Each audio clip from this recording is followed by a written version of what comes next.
En ce jour de Pâques, je dis bonne fête à tout le monde. Vous tous qui me suivez de près ou de loin, soyez bénis. Je bénis Dieu pour les chantres de Glorious House, pour cette joie que vous avez mis dans notre cœur, pour cette célébration qui a été une belle célébration. Et nous savons que notre Dieu est intronisé, notre Dieu est sur son trône de gloire. Ce Dieu-là qui n'a jamais failli ne nous laissera jamais seuls. Là où tu es, soit dans la célébration, là où tu es, soit dans la réjouissance, soit dans la résurrection, car mon Dieu ne te laissera jamais seul. Tu ne seras jamais seul. Et je te rassure, il ne te laissera jamais seul. Comme je l'ai dit le dimanche passé, pendant tout ce mois, nous parlerons de la puissance de la santé divine. Nous serons avec Dieu dans sa parole. Et je sais que celui qui est avec Dieu n'est jamais seul. Et quand tu es avec Dieu, la Bible dit l'espérance de la gloire. C'est pourquoi, soit dans la réjouissance, soit dans la célébration, que Dieu te bénisse là où tu es, que Dieu te bénisse et encore que Dieu te bénisse. La Bible dit dans le livre de Jean 19, verset 5 au verset 6, ces deux versets seront nos versets de base. Et c'est avec ces deux versets que, en ce matin, nous allons échanger un peu, parler. La Bible dit dans le livre de Jean 19, verset 5 et verset 6, voici ce que la Bible dit. Jésus sortit donc, portant la couronne d'épines et le manteau de pourpre. Une chose m'a touché. Et Pilate leur dit, Pilate se lève et dit à tout le monde entier, voici l'homme. Lorsque les principaux sacrificateurs et les huissiers le virent, ils s'écriaient, crucifiez-le, crucifiez-le. Pilate leur dit, prenez-le vous-même. Et il leur dit, prenez-le vous-même et crucifiez-le, car moi, je ne trouve point de crime en lui. Il n'a pas de crime. Il n'aura jamais de crime en lui. Regardez ce que Pilate va dire en premier lieu. Pilate dit, voici l'homme. Voici cet homme-là. Voici l'homme. Voici celui qui doit mourir pour l'humanité. Waouh! Quelle belle espérance. Pilate dit, voici celui qui doit souffrir pour vous. Une couronne d'épines sur la tête. Et Jésus, la Bible dit, dans le livre d'Ésaïe 53, après le verset 1, il n'avait aucune beauté pour attirer le regard des hommes, méprisé, rejeté. Pourtant, c'est lui qui devait sauver l'humanité. Et Pilate leur dit, voici celui qui doit venir souffrir pour vous. Écoute-moi, en ce matin, quelqu'un a déjà souffert pour toi. Son nom s'appelle Jéhovah, Jésus, le ressuscité. La Pâque a commencé un vendredi. C'est un vendredi que la Pâque a commencé. La Bible dit, on prie le Fils de Dieu, l'agneau de Dieu. On le traîna dans la boue, on le flagella, on le frappa, on lui porta tellement de coups. Mais cela avait été prophétisé par un des membres du Sanhédrin. Il leur disait, n'est-il pas mieux qu'un seul meurt pour l'humanité entière? C'était une révélation qu'il était en train de donner. Il disait, celui-là doit mourir afin que tous ne meurent pas. J'annonce une bonne nouvelle à quelqu'un ce matin. Jésus est mort pour toi, pour te racheter. Alors crois-moi, rien ne t'emportera avant ton temps. Si tu dis amen là où tu es, alors tu reçois une grâce. Alléluia. Pilate présente celui qui devait venir changer la face du monde. Celui qui devait venir afin de changer la destinée des hommes. Pilate le présente et dit, voici l'homme. Celui qui doit porter nos souffrances dans son corps. Voici l'homme qui doit se charger de nos fardeaux. Voici celui qui doit transporter la maladie dans son corps pour que vous, les hommes, ne transportiez plus de maladie. Voici celui qui doit aller à la mort pour que la mort prématurée ne vous atteigne pas. Je prophétise et je dis à quelqu'un, quels que soient les fléaux, comme la Bible dit, dans Psaume 91, verset 10, aucun fléau n'approchera de toi, rien de mauvais ne te touchera, même si on lance des flèches en plein midi, les flèches de la mort ne te toucheront pas au nom de Jésus-Christ. Car un homme est mort pour toi, son nom c'est Jésus. Il le présente. C'était une révélation mais que les gens ne comprenaient pas. Il a dit, voici celui qui doit venir mourir pour vous. Voici l'homme. Et en ce matin, toi qui m'écoutes, je te présente cet homme-là. Jésus de Nazareth. Jésus notre Pâque. Jésus notre résurrection. Parce que parlant de la Pâque, c'est vrai que la Pâque a été initiée dans le livre d'Exode 12. Où chaque membre de chaque famille, pour ne pas dire chaque famille, devait tuer un agneau sans défaut. Afin que cette famille soit exemptée de la mort. Parce que la Pâque veut dire passer par-dessus. La Pâque veut dire quoi? Passer par-dessus. En d'autres termes, la Pâque veut dire épargner. Votre vie doit être épargnée. C'est cela la Pâque. Et ça a commencé dans le livre d'Exode, Exode 12. Moïse disant au peuple de Dieu, aux Israélites, il leur disait, vous êtes épargnés si seulement vous immolez un agneau sans défaut. Cet agneau sans défaut était la préfigure de Jésus de Nazareth, qui devait venir mourir pour l'humanité. Jésus devait venir afin de mourir pour toi et pour moi.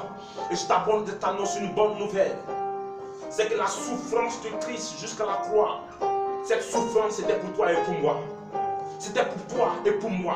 C'était pour ton salut et pour mon salut. C'était pour ta résurrection et pour ma résurrection. C'était pour ta guérison et pour ma guérison.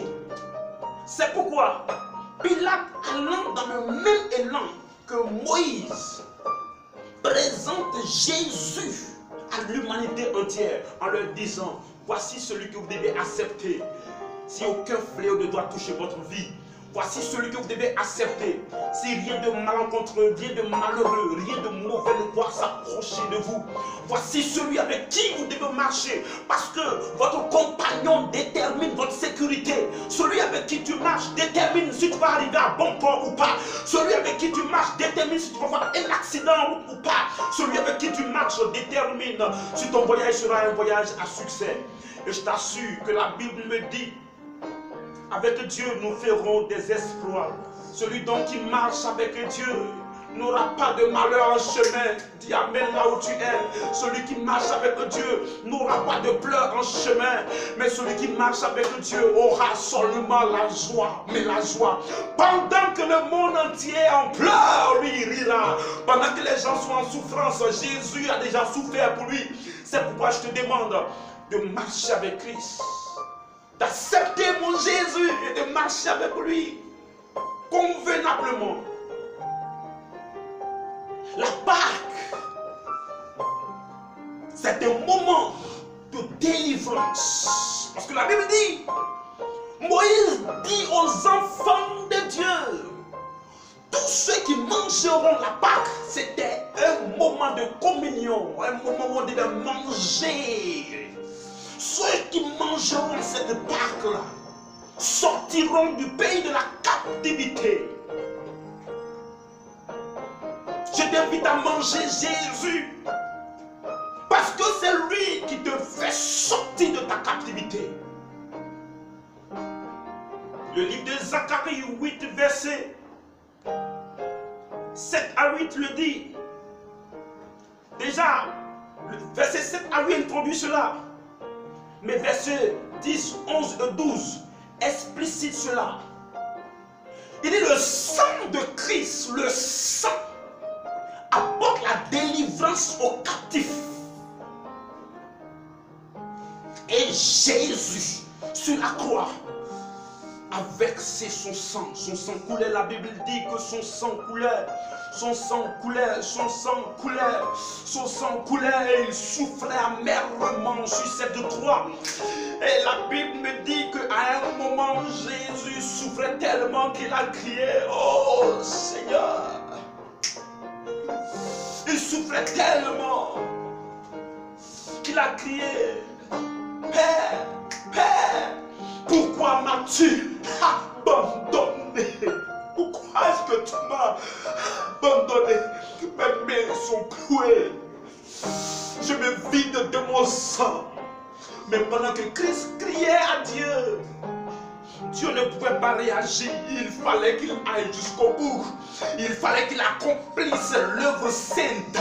Il fallait qu'il meure, que mon Jésus meure à la croix. Il fallait qu'il souffre.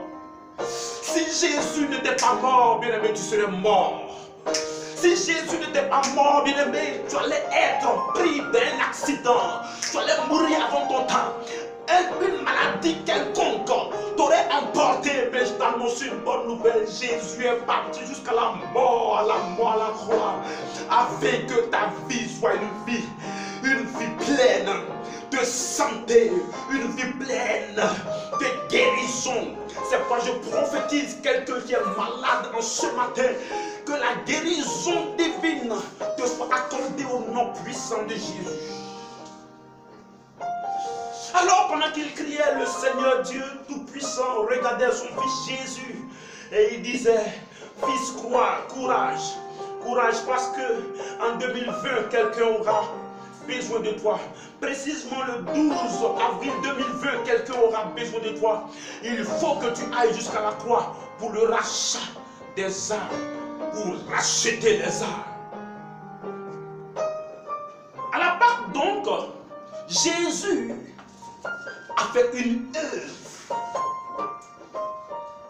œuvre profonde, puissante, parce que c'était un moment de rachat des âmes. Christ, certes, est ressuscité des morts. Mais pendant qu'il ressuscitait, il ressuscitait pour t'apporter la vie. Mais cette vie en abondance. Oh, lisons la Bible. Dans le livre de 1 Pierre 1. À partir du verset 18.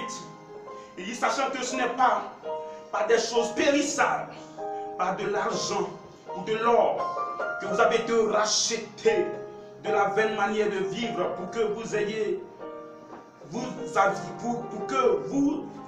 été, excusez-moi, été rachetés de la vaine manière de vivre que vous aviez hérité de vos pères, mais par le sang précieux de Christ, comme l'agneau sans défaut et sans tache. Par son sang précieux, il a racheté nos vies. Écoutez-moi, quand on parle de racheter, on parle de payer un prix, payer une rançon. Quand on parle de payer un prix, c'est quoi? Tu as été vendu. Tes parents dans leur adoration. Depuis même déjà Adam et Ève, nous avons été vendus. Mais Jésus est venu payer le prix de notre résurrection, notre rachat. On t'a vendu pour la mort, mais Christ est venu te ressusciter. On t'a vendu pour périr à jamais, mais Jésus est venu te racheter. Quand on parle de payer aussi un prix, c'est de donner le prix de ta valeur, afin de te soustraire au pouvoir de celui qui t'a acheté. Satan nous a achetés parce que nous avons été vendus entre ses mains. Mais Jésus est venu payer le prix pour nous soustraire des mains de Satan, nous soustraire des mains de la maladie, nous soustraire des mains de la mort. C'est pourquoi la Bible dit que vous qui marchez avec moi, vous ne mourrez pas avant d'avoir vu ma gloire. Ça veut dire quoi? Quand il parlait à Jean, il disait à Jean, écoute, tu ne mourras pas jusqu'à ce que tu aies vu ma gloire. Ça veut dire quoi? J'ai payé tout prix possible pour ton rachat, pour ton renouvellement. Alors, ne me dites pas autre chose que ce que la parole de Dieu dit. J'ai été racheté. Racheter aussi veut dire payer une rançon. Ça veut dire quoi? J'ai été kidnappé. On m'a pris. Des voleurs m'ont arraché dans les mains de mes parents. Et ils sont en train de me faire souffrir. Mais quelqu'un vient payer une rançon. Il vient donner un prix. Et ce prix-là, pour qu'on me libère. Jésus a payé notre rançon. Au jour de sa résurrection, le jour de la Pâque, a été le jour où Jésus a scellé notre victoire, notre résurrection, notre restauration, notre vie abondante. Parce qu'il a payé nos rançons. Par quoi? Par son sang. Le sang de Christ parle dans mon corps. Le sang de Christ est en moi. Et si son sang est en moi, alors, espérance de la vie, mais la vie agréable, la vie puissante de Dieu coule en moi. La vie de Dieu, la vie Zoé de Dieu coule en moi. Écoutez-moi ce matin, Jésus vous a déjà libéré de toute captivité. Il vous a libéré de la maladie. Il vous a libéré de la mort. Il vous a libéré de l'esclavage dans lequel vous étiez. Si Jésus t'a libéré, alors ne te vois plus esclave. Si Christ t'a affranchi, vois-toi libre. Et je crois pour ma part que je suis libre. Je sens le vent nouveau, le vent du Saint-Esprit souffler dans ma vie. Et là où tu es, est-ce que tu sens ce vent aussi? C'est un vent de rafraîchissement, un vent de restauration, un vent de résurrection. Écoute-moi ce matin, le jour où Jésus rentrait dans la tombe et il partait dans le séjour des morts, ce jour-là, il est parti avec toutes des maladies. Il est parti même avec le coronavirus, il est parti avec toute maladie, tout fléau. Il est parti dans la mort avec. Et quand il ressuscitait, il a laissé la maladie dans le tombeau, il a laissé la mort dans le tombeau et il est ressuscité, vivant aujourd'hui au siècle des siècles. Écoute-moi très bien, Jésus a enterré tout fléau, il a enterré toute maladie, ne crée plus rien. Car avec Jésus, l'espérance de la gloire. Laissez-moi terminer ce message de ce matin avec le livre de Luc. Luc 24. Oh mon Jésus, merci de sauver nos vies. Merci car tu sauves nos vies. Luc 24, le verset 5 et le verset 6. La Bible dit que les femmes sont parties le jour de la Pâque. Elles sont parties au tombeau. Et quand elles sont arrivées là-bas, elles étaient en train de chercher Jésus. Elles le cherchaient. Dans le verset 5, la Bible dit, saisie de frayeur, elles baissaient le visage contre terre. Mais il leur dit, pourquoi cherchez-vous parmi les morts celui qui est vivant? Il n'est point ici, mais il est ressuscité. Souvenez-vous, de quelle manière il vous parlait lorsqu'il était en Galilée. Pourquoi est-ce que vous cherchez parmi les morts celui qui est vivant? Je t'annonce une bonne nouvelle en ce matin. On ne te cherchera pas parmi les victimes du coronavirus. On ne te cherchera pas parmi les victimes des fléaux. On ne te cherchera pas parmi les victimes des maladies qui sévissent dans ce monde. Car Jésus a ressuscité ta vie. Quand il ressuscitait avec toi aussi. Je t'annonce donc une bonne nouvelle en ce matin. Sois tranquille. Sois paisible dans l'esprit. Sois paisible. Sois paisible et ne crains rien. Ne crains rien car Jésus est avec toi. Ne crains rien là où tu es. Mon Jésus a racheté ta vie. Oh! Quand je pense à l'œuvre de Christ à la croix, bien-aimé, je suis dans une joie immense. Le jour de la Pâque, c'était notre jour de résurrection. Le jour de la Pâque, c'était notre jour de restauration. En ce jour, bien-aimé, quel que soit ce qui est mort dans ta vie, je déclare cela ressuscité au nom de Jésus-Christ. Car la Bible dit, dans le livre de Philippiens 5, la Bible dit, dans le verset 9, la Bible dit, il a reçu le nom qui est au-dessus de tout nom. Jésus, après sa résurrection, a eu le nom au-dessus de tous les noms, afin qu'en son nom, tout genou fléchisse. Écoute-moi bien ce matin, dans le nom de Jésus-Christ, tout genou fléchit, tout ce qui a un nom fléchit genou.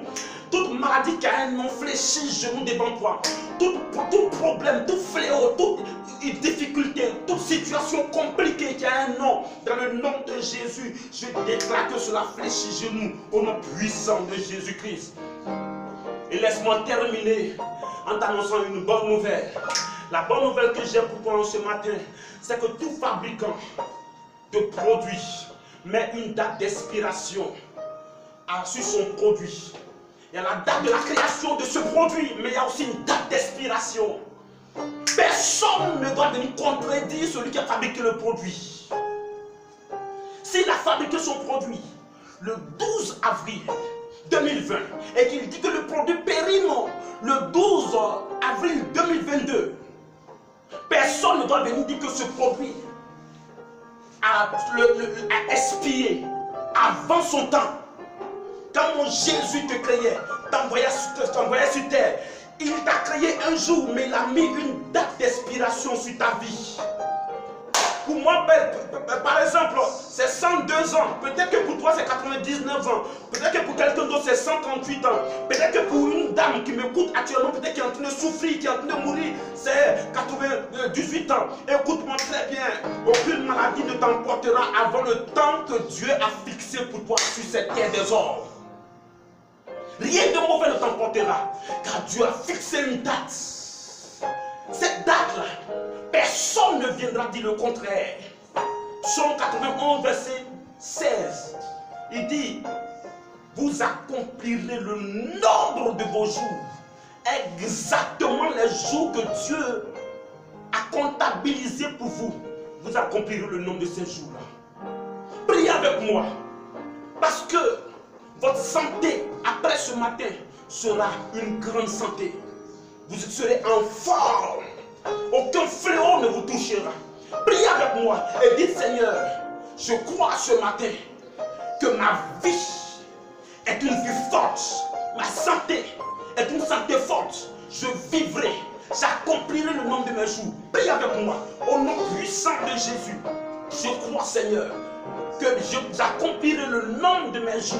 J'aurai une santé ferme, une santé ferme, une santé ferme. Aucun fléau ne me touchera.